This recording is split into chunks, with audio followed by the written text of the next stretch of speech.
नमस्कार साथियों। JNV मतलब जवाहर नवोदय विद्यालय का आज जो पेपर हुआ है क्लास 9th के एडमिशन के लिए, उसका पूरा हल लेकर आए हैं हम। इसमें खंड फर्स्ट में आपका हिंदी था। तो किस विकल्प में दोनों शब्द वायु के पर्यायवाची हैं? तो कौन सा होगा? पवन और अनिल। फिर है दूसरा, ग वर्ण का उच्चारण स्थान है तो कंठय। फिर तीसरा है, उपयुक्त लोकोक्ति से वाक्य पूरा कीजिए। तो इतने ऊंच पद पर पहुंचना नहीं है तो बाएं हाथ का खेल नहीं है। वह वाक्य पहचानिए जिसमें चिड़िया का शुद्ध बहुवचन प्रयुक्त होता है। तो चिड़िया गाना गा रही हैं, तो ये होगा इसका बहुवचन शुद्ध होगा। फिर नश्वर का विलोमार्थी शब्द होगा तो अनश्वर। और अभी तक आपने हमारे इस वीडियो को आपके फ्रेंड और जो बाकी बचे हैं उनके शेयर नहीं किया, ज़रूर शेयर कर दे। और अभी तक आपने चैनल को सब्सक्राइब नहीं किया है तो ज़रूर चैनल को भी सब्सक्राइब कर लो। नीचे एक वाक्य को 4 खंडों में बांटा गया है जिनमें से किसी एक में अशुद्धि है, उसे पहचानिए। चौथा प्रश्न, मैंने ठीक से नहीं करा। तो इसमें नहीं किया तो होगा, कौन सा होगा? अशुद्धि। तो चौथा होगा इसमें। फिर रूप, रंग और आकार बताने वाले विशेषण को क्या कहते हैं? तो गुणवाचक कहते हैं उसमें। जब अपराधी किसी गलत काम के लिए अपना दोष न मानकर पूछने वाले को ही दोषी बताता है तो आप किस लोकोक्ति का प्रयोग? उल्टा चोर कोतवाल को डांटे। फिर आपके इसमें दे रखा था, निम्नलिखित अनुच्छेद को पढ़कर प्रश्न 9 से 13 तक के सर्वाधिक, मतलब गद्यांश टाइप का दे रखा था। इसको अगर आपने पढ़ लेना, इसमें से पूरा इसमें से ही आए हैं। जीवन में परिश्रम आवश्यक है तो सफलता प्राप्त करने के लिए। और लोग कुशल कहाँ बनते हैं? तो संसार में। अनमोल के लिए अनुच्छेद में प्रयुक्त होता है तो मूल्यवान। फिर मनुष्य का धर्म है तो अभ्यास करते रहना। श्रम का फल सदैव होता है तो वह होता है मीठा होता है। मैं उस मकान में रहता हूँ जिसमें कभी आचार्य जी रहते थे, किस प्रकार का वाक्य है? तो वह है मिश्र वाक्य।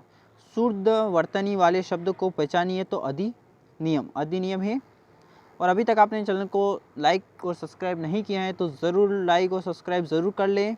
आप और अपने फ्रेंड को ज़रूर इस वीडियो को ज़रूर शेयर कर लीजिए। और आपको चेक कर लेना आपको आपका करेक्ट क्या है ऑप्शन इसमें। फिर आपके सेक्शन मतलब खंड सेकेंड में दे रखा था इंग्लिश। तो इसमें क्या होगा? 16वां था कि I for the Swiss delegation to arrived for और अ मैन। तो इसमें होगा हैव बीन वेटिंग। फिर 17 में आएगा सी ऑप्शन। फिर 18 में आएगा द लिटिल। फिर 19 में आएगा ओमनी पोटेंट। फिर आपके 20 में आएगा C answer I asked Sheela why she was looking so pale that day. फिर आपके आएगा दे रखा था read the following passage carefully and answer the question, मतलब एक पैसेज दे रखा था उसमें से आंसर बताना था। तो 21 का आंसर है कि एवर ब्लोम लिव्स इन तो विलेज इन मेघालय। फिर 22 का आंसर है बी आंसर है इसका 22 का। फिर 23 का आंसर है बी आंसर।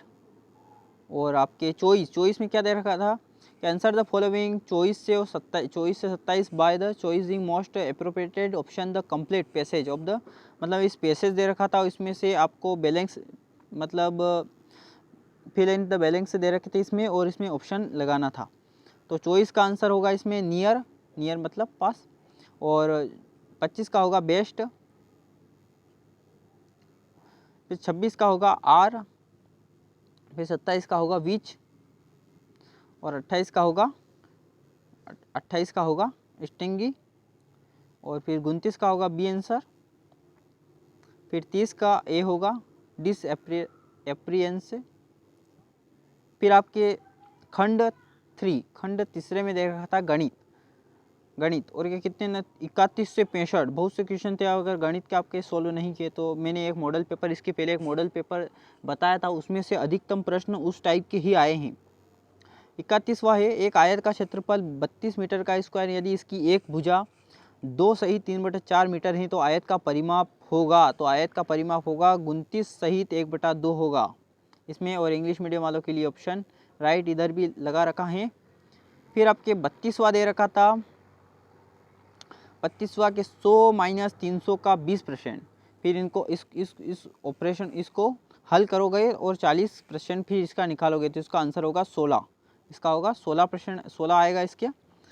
फिर 33 का आंसर है एक कैंप जिसमें 300 सिपाही हैं के पास 90 दिनों का भोजन है, भोजन के फिर 20 दिनों के पश्चात हो जाता है, तो इसमें आएगा 60 दिन, 60 डेज। फिर आपके विस्तार करने पर व्यंजक, अगर इसको a माइनस बी प्लस सी का होल स्क्वायर, अगर इसको ऑप्शन को तो ये इसमें लगाएगा सूत्र, तो इसका आंसर बता देगा ये, तो इसमें आएगा डी आंसर, बीजी व्यंजक का था ये। फिर 35 का आंसर है 15 अपॉन -28 को किस संख्या से गुणा करने पर गुणनफल -5/7 प्राप्त होता है, तो इसका आंसर होगा डी। फिर 36 का है एक समलंब का क्षेत्रफल 68 वर्ग सेंटीमीटर तथा ऊंचाई 8 सेंटीमीटर, अगर ये दे रखी तो इसका आंसर होगा 7 सेंटीमीटर।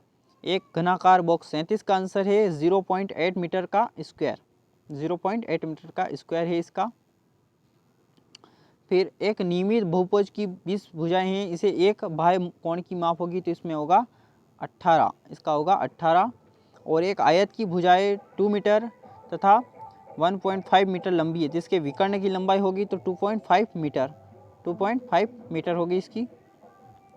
फिर 40 का आंसर है एक टेलीविज़न जिसका अंकित मूल्य 16,000 है और 15% के छूट पर उपलब्ध है, इस टीवी का विक्रय मूल्य है, तो इसका होगा 13,600, इसका होगा 13,600। फिर एक बेलनाकार टैंक की धारिता ये है और इसमें दे रखा है, तो इसकी गहराई सेंटीमीटर में, वही सेंटीमीटर में पूछ रही है, तो इसमें ध्यान रखा होगा, तो अपने इसमें होगा 10 आएगा इसमें। फिर आपको एक रेखीय समीकरण दे रखी है, इसका हल करना था, इसका आंसर होगा 4 होगा इसका आंसर, 4 होगा इसका आंसर। अगर गणित के इन क्वेश्चनों को हल भी चाहिए, इनको सही ढंग से हल करना भी, तो ज़रूर मुझे कमेंट में ज़रूर बता दें। और अभी तक चैनल को सब्सक्राइब नहीं किया है तो ज़रूर चैनल को भी सब्सक्राइब कर लो आप। एक पासा उछाला गया है सम अभाज्य संख्या आने की प्रायिकता, तो सम अभाज्य संख्या आने की प्रायिकता 1/6 होगी, क्योंकि सम अभाज्य संख्या सम कितना है तो वो 2 ही है, तो 1/6 आएगा इसके, तो इसका आंसर होगा 1/6।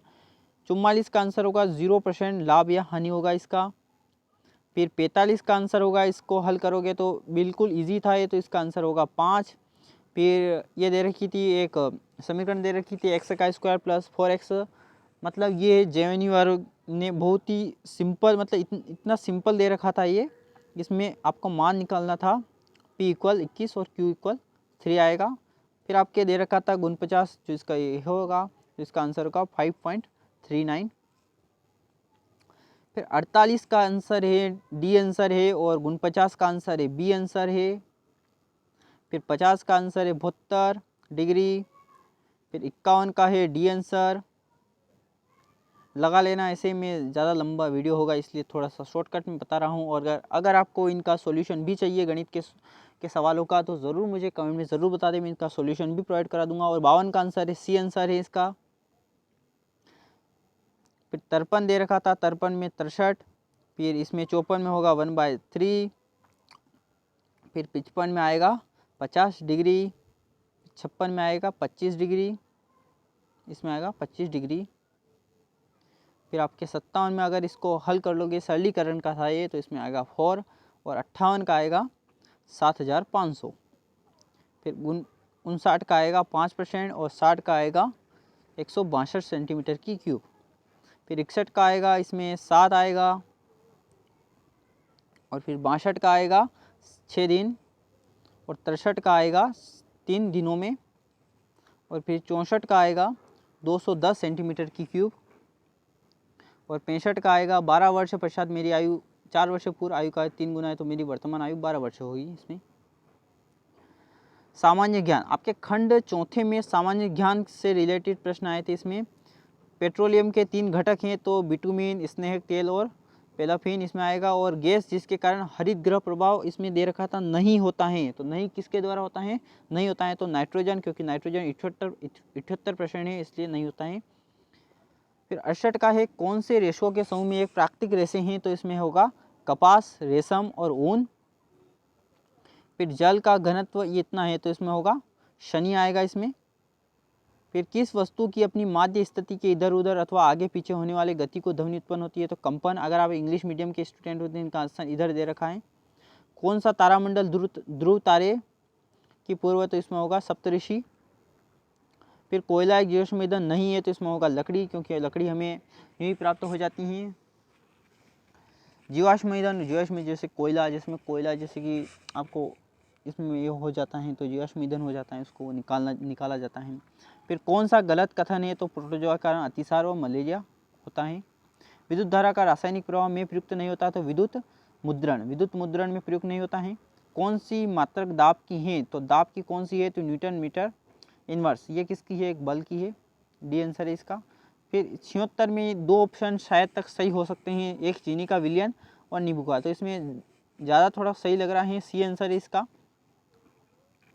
फिर 77 की है तो भूकंप लेखी उपकरण, इसको सेस्मोग्राफी, अगर आप इंग्लिश मीडियम के आपको तुरंत पता चल गया होगा भूकंप लेखी उपकरण, इसको सेस्मोग्राफी भी कहते हैं। फिर फसल उगाने की योग किसे कहते हैं? तो पहले जुताई होगी, फिर बुआई होगी, फिर खाद देना, फिर सिंचाई, फिर खरपतवार हटाना और फिर कटाई करना उसकी। फिर मानव नेत्र की वह कौन सी संरचना है जो उसे उसका विशिष्ट रंग वर्ण प्रदान करती है? तो परितारिका आइरिस। और किसी एक में विद्युत धारा के रासायनिक प्रभाव का प्रयोग नहीं होता है, तो वह होता है विद्युत मुद्रण में, क्योंकि ये पहले भी आ चुका है, विद्युत धारा का रासायनिक प्रभाव प्रयुक्त नहीं होता है, तो ये पहले भी क्वेश्चन आ चुका है। अगर आपने सही ढंग से पढ़ा होगा तो आपने ज़रूर इसका ये लगाया होगा। क्षेत्र जहाँ जंतुओं को सार्वजनिक प्रदर्शनी के लिए रखा जाता है वो है, तो वह होगा चिड़ियाघर, क्योंकि चिड़ियाघर में जानवरों को हमारे सार्वजनिक प्रदर्शन के लिए, मतलब हमको दिखाने के लिए रखा जाता है। निम्नलिखित में सही कथन है, तो अमीबा द्विखंडन द्वारा होता है। तो अमीबा की संरचना क्या होगी? ऐसी संरचना होगी, तो इसमें द्विखंडन होगा अमीबा में। फिर आपके 63वां मतलब 83 वाला, तत्वों के किस जोड़े में धातु अधातु दोनों कमरे के तापमान पर तरल अवस्था में होते हैं? तो ब्रोमीन और पारा। इसमें पारा, अगर आपको पारा इसमें था, इसमें भी था, तो इसमें ग्रेफाइट जैसे कि आपके पेंसिल होती है उसमें ग्रेफाइट होता है, क्या वो सामान्य ताप पर तरल है? तो नहीं है, तो इसमें होगा ब्रोमीन और पारा। वनोन्मूलन का प्राकृतिक कारण है, तो इसका होगा भीषण सूखा वनोन्मूलन का। फिर आपतित किरण और परावर्तित किरण के बीच का कोण कितना होगा? तो ये आपतित कोण, ये परावर्तित कोण, के इसके बीच का कोण कितना होगा? ये आधा होगा इसका, मतलब 60 डिग्री का होगा। तो इसका आंसर होगा 60 डिग्री का होगा ये। शुक्र हमारे परिवार का एक ग्रह है, तो इसमें होगा पश्चिमी आकाश में शांत तारे में। फिर कौन से वायु प्रदूषण के प्राकृतिक स्रोत हैं? तो जंगल, दावानन और ज्वालामुखी विस्फोट से धुआं, मतलब प्राकृतिक पूछा था इसमें, तो ये डी आंसर होगा इसका। और अभी तक आपने चैनल को सब्सक्राइब नहीं किया है तो ज़रूर चैनल को भी सब्सक्राइब कर ले और अपने फ्रेंड को ज़रूर इस वीडियो को शेयर कर दो जल्दी से। कोई गेंद किसी फर्श पृष्ठ पर एक समान कक्ष से प्राप्त हुई, निष्कर्ष की निकाल सकते हैं, तो इसका होगा सी आंसर। वर्षा ऋतु में उगाई जाने वाली फसलें कहलाती हैं, तो कौन सी फसलें कहलाती हैं? तो खरीफ फसलें। एक तारा जो पृथ्वी से 60 वर्ष है, तो इसका होगा 60 वर्ष यदि, और इसमें होगा हाइड्रोजन को दहन करने के, डीजल जो तुरंत जल जाता है, मीथेन भी जल जाती है और कोयला भी जल जाता है। हाइड्रोजन को अधिकतम ऊष्मा प्राप्त होगी उसको जलाने पर, जब आप उसको दहन करोगे अधिकतम, मतलब जैसे कि रॉकेट में कौन सी हाइड्रोजन गैस का प्रयोग किया जाता है उसमें। कौन सा कोशिकांग केवल पादप कोशिका में होता है लेकिन जंतु कोशिका में नहीं होता? तो होगा प्लेस्टिड। और देखने में सिल्क रेशम जैसा वस्त्र प्रदान परंतु सिल्क नहीं है, वही होगा तो रियोन। और 94 का है कि कौन से ईंधन का सर्वाधिक ऊष्मीमान होगा? तो ये क्वेश्चन अभी बताएं कि हाइड्रोजन का ऊष्मीमान अधिक होगा इसमें। फिर बाह्य निषेचन इनमें होता है, तो बाह्य निषेचन होता है तो मछली में बाह्य निषेचन होता है, मतलब उसके अंदर होता, मतलब बाहर होता है। और अग्ना, क्योंकि वो मछली जैसे कि छोड़ देती हैं उसके लार्वे को, तो उसमें वह बाह्य निषेचन, इस कारण बाह्य निषेचन होता है। और अग्नाशय द्वारा उत्पन्न हार्मोन कौन सा है? तो अग्नाशय मतलब पेट के कारण, तो इंसुलिन। और किसी शरीर पर 2 बल, तो 2 बल की जिसमें प्रत्येक बल कौन सा है? 25 और 25 न्यूटन, मतलब ये जैसे कि शरीर है इसमें 25 न्यूटन, इधर से 25 न्यूटन, तो 25 मतलब 40, तो सबसे अधिक कौन सा होगा? 40 न्यूटन, और कम होगा 0 न्यूटन। खाद्य का परीक्षण, तो खाद्य को कमरे के तापमान पर प्लेट से ढकने से होता है। फिर आपके 99 मतलब सेंचुरी में एक कम होगा। कौन सा एक जैव निम्नीकरण है, तो कागज। जैव निम्नीकरण मतलब जिसको हम खा सकते हैं, जैव निम्नीकरण। फिर सघन, फिर 100वां है सघन वनों जो मृदा के नीचे दब जाते हैं, जो जीवाश्म कोयले प्रति की आवश्यक अवस्था है, तो उच्च दाब और उच्च ताप पर। ये आपके पूरा पेपर और आपके कितने नंबर आए हैं ये मिला लेना और ज़रूर मुझे कमेंट में ज़रूर बता देना। आपका पेपर कैसा गया है ज़रूर बता देना। और अभी तक आपने चैनल को सब्सक्राइब नहीं किया है तो ज़रूर चैनल को भी सब्सक्राइब कर लेना। और आप अभी अगर आप अभी 7 में या आपको तैयारी करनी है JNV की, तो ज़रूर मुझे कमेंट बता देना, आपके लिए क्लासेस स्टार्ट कर दूँगा। अगर वीडियो अच्छा लगा तो ज़रूर लाइक, सब्सक्राइब और शेयर ज़रूर कर देना। Thank you.